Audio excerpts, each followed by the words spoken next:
안녕하십니까 믿음의 형제자매 여러분. 저는 어제 인자의 임함에 대해서 여러분께 말씀을 드렸는데 그 내용과 연관 지어서 아비벌 10일, 14일, 18일의 중요성에 대해서 여러분께 말씀을 드리겠습니다. 자, 이 아비벌 11, 14, 18 요 세 가지 숫자가 지구의 역사를 관통하는 숫자인데 아비벌이라고 하는 요 단어가 히브리어로 요 앞에 있는 아빕이라고 하는 것은 나의 아버지라고 하는 뜻이고 여기 끝에 있는 베이트는 집이라고 하는 뜻인데 나의 아버지 집이라고 하는 의미가 요 아비벌이라고 하는 단어 속에 들어 있습니다. 예수님께서 어린 시절에 12살 때에 예루살렘에 가셨을 때 예수님께서 부모에게 말하기를 내가 이 유월절 기간에 나의 아버지 집에 있어야 될 줄을 알지 못하셨나이까 라고 말을 했을 때 그 두 부모는 예수님께서 하시는 말씀의 뜻이 무엇인지 깨닫지 못하였다라고 말씀하시고 있는데 이 어머니는 예루살렘, 또 교회, 또 하나님의 백성을 의미하는데 우리 하나님의 참된 남은 교회, 다시 말해서 어머니, 갈라디아서 4장 26절에서 말하는 이 어머니가 되는 하나님의 교회는 사실상 우리가 아버지의 집에 가 있게 되는 때가 아비벌이 된다는 것을 깨닫게 됩니다. 일요일, 월요일, 화요일, 수요일, 목요일, 금요일, 토요일. 자, 예수님께서 아비벌 10일 날 나귀를 타고 입성하실 때 호산나라고 사람들이 외쳤죠. 이 호산나라고 하는 것은 구원하여 주소서라고 하는 뜻인데 요한복음 12장 13절에 호산나에 대한 이야기가 나옵니다. 자, 그런데 14일 날 예수님께서 십자가에서 죽으실 때 마태복음 27장 50절부터 52절에 보면 예수님께서 목숨을 거두시는 그 순간에 큰 소리를 지르시고 운명하실 때 지진이 나고 그때에 성도들이 부활을 하였습니다. 자, 그런데 이제 예수님께서 엘리 엘리 라마 사박다니 마태복음 27장 49절에 보면 하나님이여 나를 구원하소서. 예수님께서 돌아가실 때 내 영혼을 주께 의탁드리나이다. 자, 구원하소서라고 외치고 돌아가셨는데 이제 18일 날 예수님께서 부활하실 때 마태복음 28장 1절부터 3절에 보면 여기에서도 역시 지진이 나고 그리고 예수님께서 부활을 하셨습니다. 자, 근데 여기 14일 날 주님께서 죽으시는 요 장면에서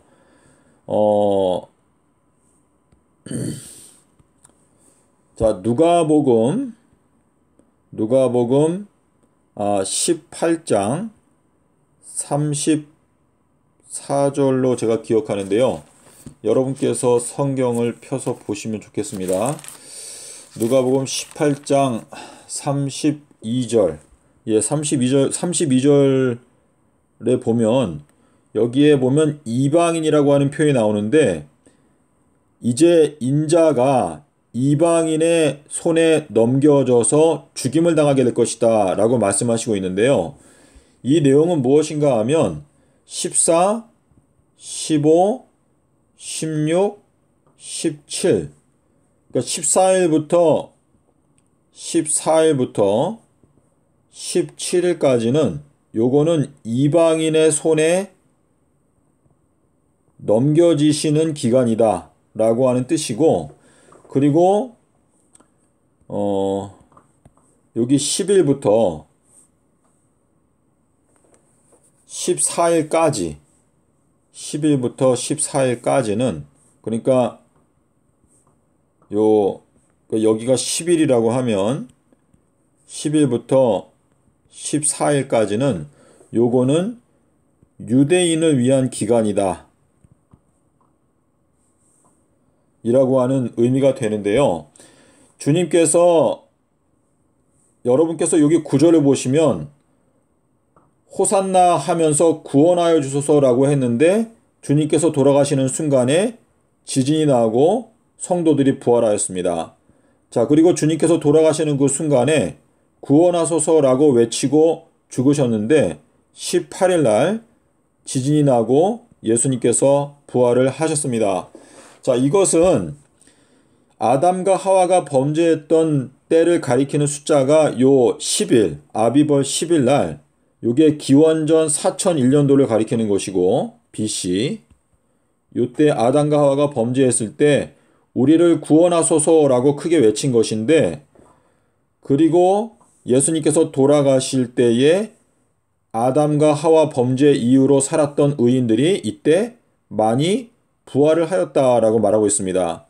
그리고 예수님께서 이제 십자가 사건 이후에는 이방인의 때인데 예수님께서 나를 구원하소서라고 말씀하셨는데 그 다음에 이제 3000년이 지나가게 되면 서기 3030년이 되었을 때 많은 이방인들이 이제 새 예루살렘에 들어가게 된다라고 하는 것을 말씀하시는 것입니다. 그래서 여러분께서 이 구도를 통해서 호산나 우리를 구원하소서, 근데 수요일 날 지진이 나고 의인들이 부활을 하였고, 그리고 예수님께서 십자가에서 죽으실 때 나를 구원하소서라고 외치고 돌아가셨는데 18일 날 지진이 나고 부활이 있었다라고 하는 이것은 서기 3030년이 될 때 주님의 권세가 완전히 회복이 된다라고 하는 것을 말씀하시는 것입니다. 자, 그래서 요 내용을 우리가 더 이 재림대로 관점을 잡아서 이해를 하게 되면 지금 요 10일은 2022년도를 가리키거든요. 그래서 2022년도에 우리가 호산나 외치고 주님께로 가게 되면 이제 2026년도가 되면 성도들이 인침을 받습니다.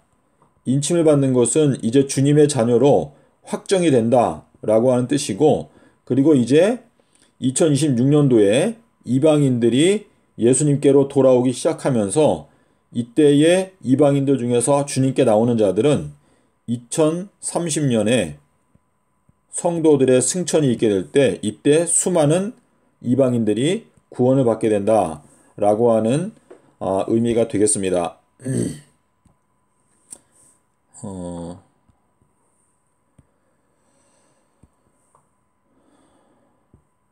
자, 이 내용은 우리가 창세기에 있는 말씀인데요.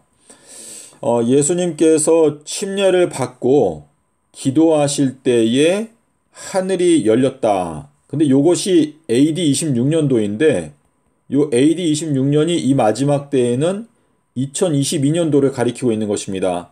그래서 기독교인들 중에서 하늘이 열리는 경험을 하기 원하는 사람들은 2022년도에 죄를 회개하고 침례를 받고 하나님께 간절히 기도하는 경험을 할 때에 말씀 속에서 하늘이 열리게 되는 경험을 하게 될 수가 있고, 그때에 비둘기의 성령, 요나의 성령이 자신의 심령 가운데 강림하시게 되는 경험을 하게 될 수가 있습니다. 자, 여기 하늘이 열린다라고 말했는데 노아 홍수 때 노아의 때와 같이 인자의 임함도 그러하리라 라고 말했기 때문에 이 노아의 사건이 중요한데요.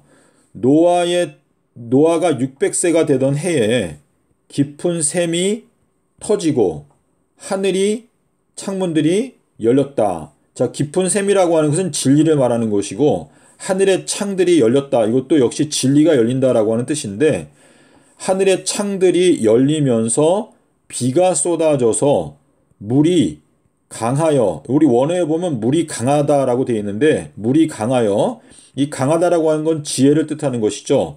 잠언 24장 5절에서 설명하고 있죠.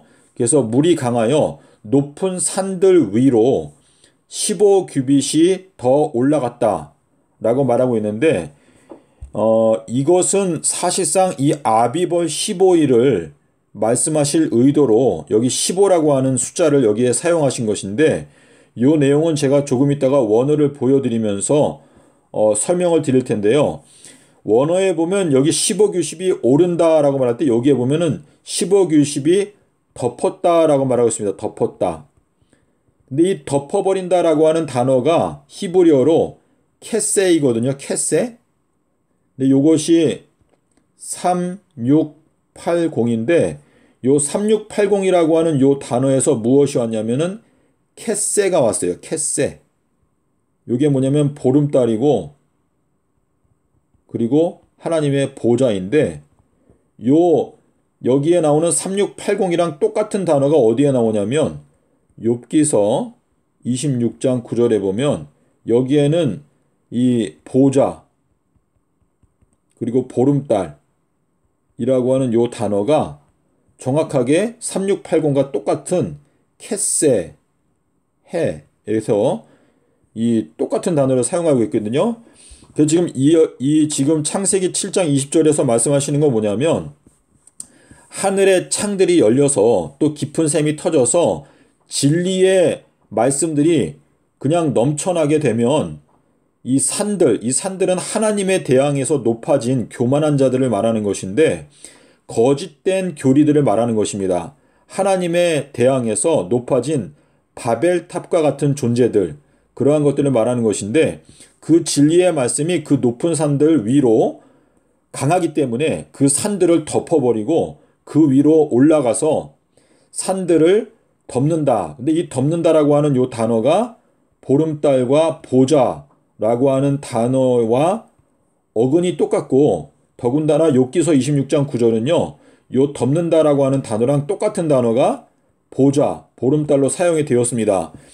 그래서 이것은 이 마지막 때 예수님의 재림이 가까우게 되면 하늘의 창문들이 열려서 진리가 쏟아지게 되고 깊은 샘이 열려서 진리의 샘들이 솟아나게 되는데, 그렇게 되면 교만한 자들을 눌러버리게 되는 하나님의 강한 지혜의 물줄기가 이제 이 산들을 덮어버리게 되면서 아비벌 15일 여호와의 큰 날이 이제 수면 위로 떠오르게 되는 것인데, 이것이 바로 요한복음 19장 31절에서 말하고 있는 여호와의 큰 날이다. 그래서 이렇게 아비벌 15일이 높이 떠오르게 되면 땅 위에서 호흡하는 모든 생물이 다 죽게 된다라고 말하고 있는 것은 여호와의 큰 날이 가까이 오게 되면 결국은 방주에 타지 못한 자들은 다 죽임을 당한다라는 것을 여기에서 말씀하시고 있는 것입니다. 자, 그리고 이제 여기 마태복음에 보면 등불을 켜면 산들 위에 있는 동네도 숨겨지지 못한다라고 말했는데, 이 등불은 요한복음 5장 35절에서 침례 요한, 엘리야를 말하는 것이고, 등불을 켜게 되면 산들, 이것은 하나님을 대적해서 높아진 교만한 자들을 말하는 것인데, 그러한 교만한 자들이 숨어있는 산 위에 있는 동네도 숨지 못하고 모두 다 계시된다, 드러난다 라고 이렇게 말씀하셨는데, 이 똑같은 말씀이 마가복음 4장 22절에도 나오고 누가복음 8장에도 나오거든요. 그래서 지금 노아의 홍수 사건을 통해서도 주님께서는 저희들에게 아비벌 15일의 비밀을 저희들에게 알려주시는 것이다 라는 것을 알 수가 있습니다.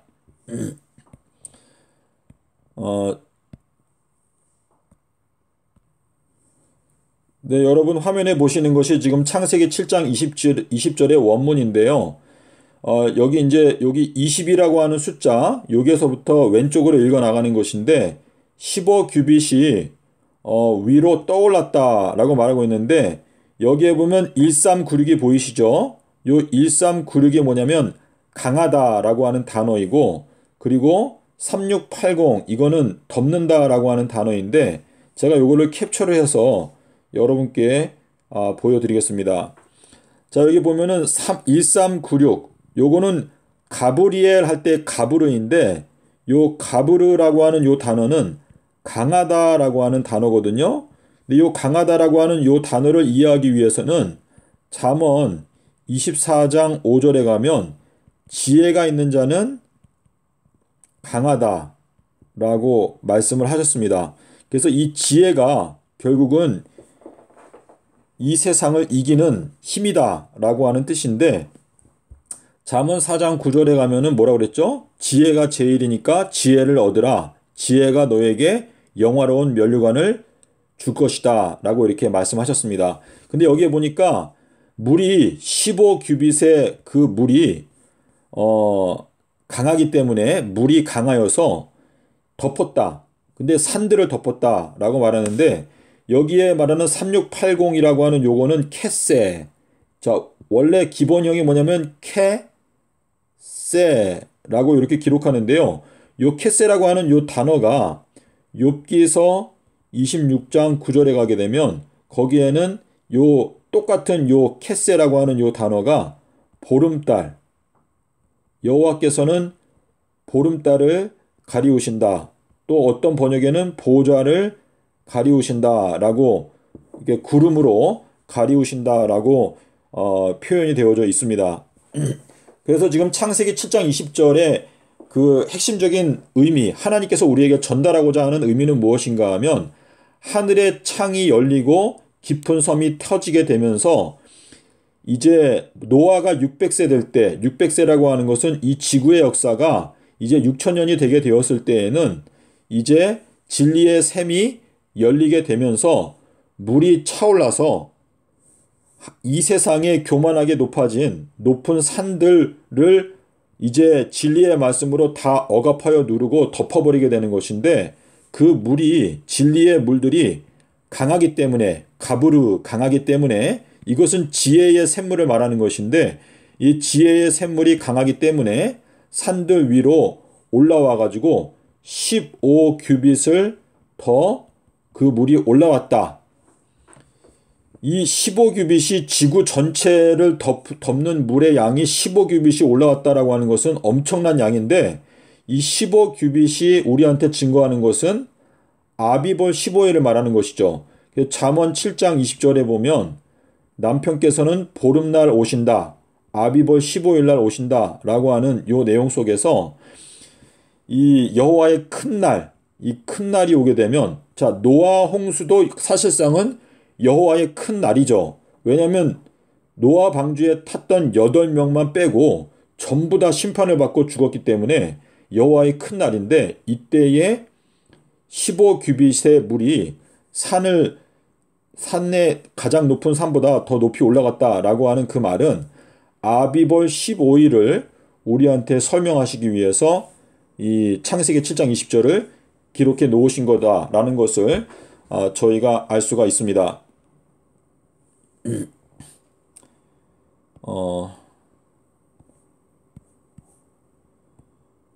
예, 지금 요 화면은요, 지금 10일, 14일, 18일 요 세 가지 숫자가 이것이 지구 역사를 관통하는 숫자인데, 특별히 시편 92편 3절에 보면 이 시편금으로 나오는데, 시편금.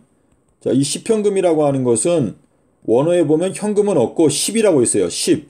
그래서 시편 92편에서 말하는 게 뭐냐면, 이 10이라고 하는 숫자를 너희가 깨달아 알아서 10으로 여호와 하나님께 감사하고 찬송하라 라고 말했는데, 지금 이 7대 절기 가운데서 아비벌 10일이 있고, 그리고 7월 10일 대속죄일이 있죠.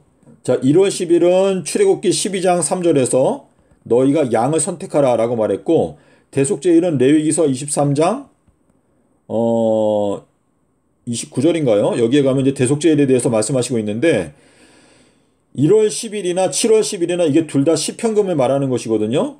근데 이 시편금을 깨닫기 위해서는 이제 창세기 7장 9절과 10절에 보면 2월 10일 날 노아가 방주에 들어갔다라고 하는 것을 알 수가 있는데 요 10, 14, 18 요 세 가지 숫자가 주님께서 우리에게 방문하시는 날짜를 나타내는 것인데 아담과 하와가 범죄했을 때 요 아담과 하와가 범죄했던 요 날짜는 2월 10일이었고 요때가 연도는 기원전 4001년이었는데 요때 여호와께서 서늘할 때에 에덴 동산에 방문하셨다. 그래서 이것이 처음 범죄했을 때 주님께서 아담과 하와를 방문하신 것이고 그리고 나서 이제 4000년 정도의 세월이 흘렀을 때 주님께서 성육신 하시면서 자, 성육신은 뭐라고 그랬죠? 마태복음 1장 23절에서 임마누엘 하나님께서 우리와 함께 계시다 라고 말했는데 출애굽기 25장 8절에 보면 내가 그들 중에 거할 성소를 나를 위하여 지으라 라고 말씀하셨고 출애굽기 40장 2절하고 17절에 보면 이 성소를 건축하는 날짜가 아비벌 1일이 되게 하라 라고 말씀하셨기 때문에 자 지금 기원전 5년에 주님께서 이 지구에 성육신을 하시면서 이제 방문하셔가지고 35년 동안의 세월을 사셨습니다.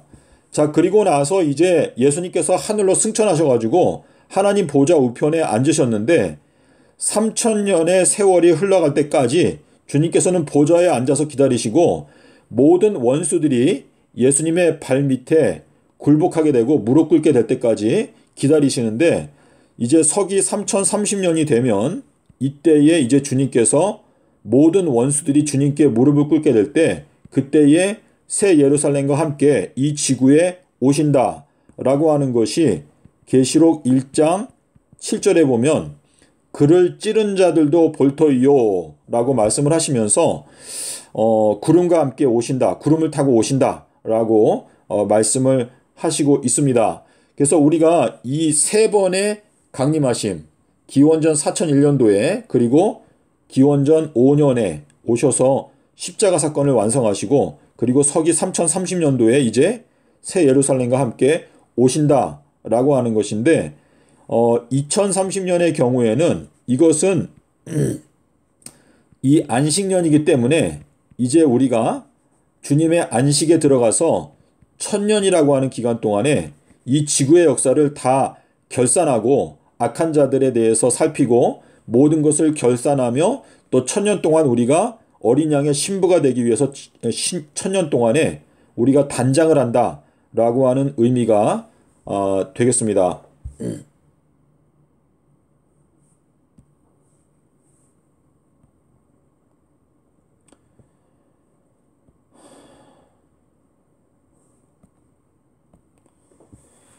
예, 제가 영상을 마치면서 다시 한번 여러분께 강조를 드리고자 하는 것은 주님께서 말씀하시는 이 사도행전 1장 11절에 있는 말씀을 올바로 깨닫고 이해하는 기독교인들이 사실상 현재 없는데요. 이 말씀을 여러분께 잠깐 더 설명을 드리고 이 영상을 마치도록 하겠습니다. 자, 우리 사도행전 1장에 와 있는데요. 1장 11절에 보면 여기에 보면 10절에 보면은 흰옷 입은 두 사람이 나오죠. 요 흰옷 입은 두 사람은요. 두 선지자를 의미하는 것이거든요. 자, 근데 이 두 선지자가 활동하게 되는 시작은 2023년도부터 활동을 시작하게 됩니다. 근데 이 두 선지자에 대한 내용은 누가복음 24장 3절에도 보면 주일 중 첫날, 자, 주일 중 첫날이 2023년도를 가리키는 것인데 주일 중 첫날 그 찬란한 옷을 입은 두 사람이 여기에 나타나고 있는데 누가복음 24장에 보면 4절이네요. 24장 4절에 찬란한 자, 요 찬란하다라고 하는 것은 요거는 번개라고 하는 단어에서 온 것인데 요 번개라고 하는 것은 마태복음 28장 1절부터 3절에 보면 하늘에서 번개 모양의 천사가 내려와서 돌을 굴려내었다.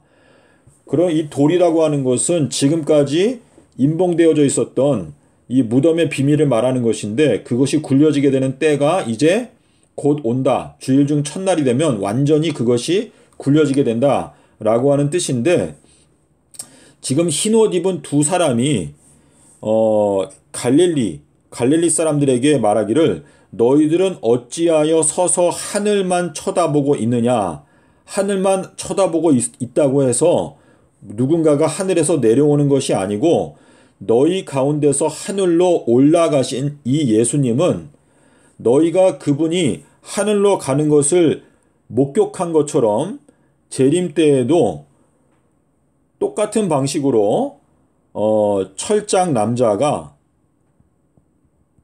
하늘로 승천하게 되는 것을 너희가 목격하게 될 것이다 라고 하는 뜻인데, 이 말씀을 여러분께서 이것을 영적으로도 이해를 하시고 또 실질적으로도 생각을 해 보시기를 바랍니다.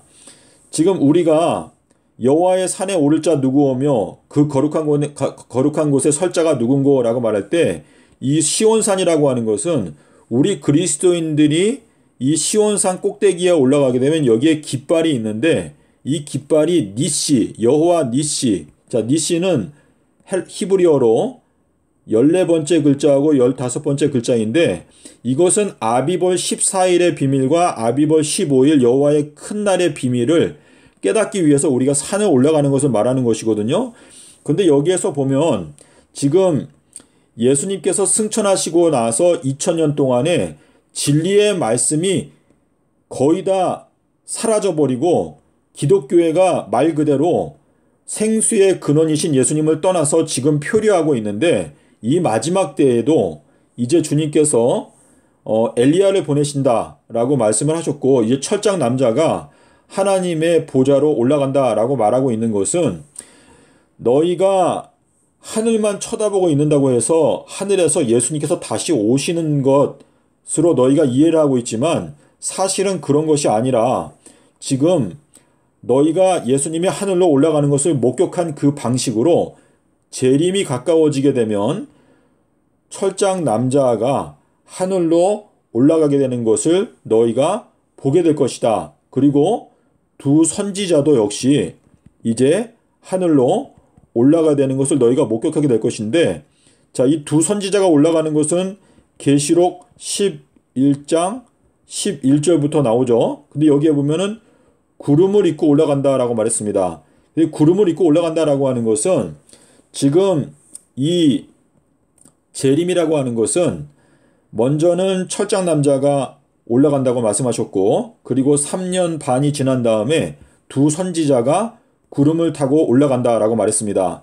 근데 이 철장 남자의 경우에도 계시록 10장 1절에 보면 그 무지개를 입은 천사가 내려올 때 그가 구름을 입고 있다라고 말했습니다. 이 구름이라고 하는 것은, 구름에 가리워져 있다라고 하는 것은 사람들의 눈에 잘 보이지 않고 깨달아지지 않는 것을 말하는 것인데, 두 증인도 구름을 타고 올라간다고 그랬고, 그리고 이 철장 남자도 계시록 10장 1절에 보면 구름을 입고 있다라고 말하고 있기 때문에, 지금 사도행전 1장 11절에서 말씀하시는 이 내용은 사실상 이 재림의 광경을 우리한테 깨닫게 해주기 위해서 두 선지자가 우리한테 이제 설명을 해줄 것인데, 너희가 하늘만 쳐다보고 있는다고 해서 하늘에서 예수님의 재림이, 예수님이 구름을 타고 오시는 것으로 너희가 생각을 하지만, 그 예수님이 구름을 타고 오신다라고 하는 그 참된 의미는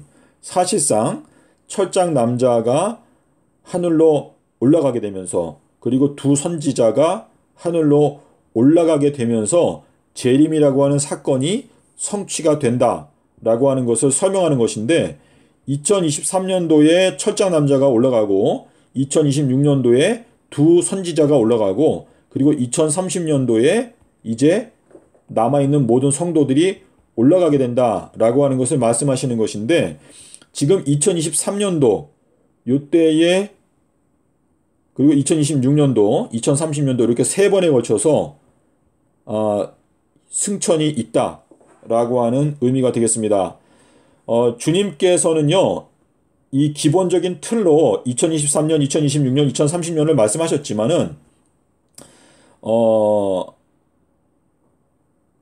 에녹과 같이 살아서 죽음을 맛보지 않고 옮겨지는 자도 있을 것이다 라고 저희가 생각할 수 있는데, 그 이유는 요한복음 8장 51절에 보면 내 말을 지키는 자는 죽음을 영원히 맛보지 아니하리라 라고 하는 약속을 하셨기 때문에 이 주님의 모든 약속은 누구한테나 가능한 것인데, 문제는 우리가 그 주님의 말씀에 충성되게 순종하느냐의 여부에 따라 우리의 운명이 결정이 된다라고 말할 수가 있겠습니다. 감사합니다.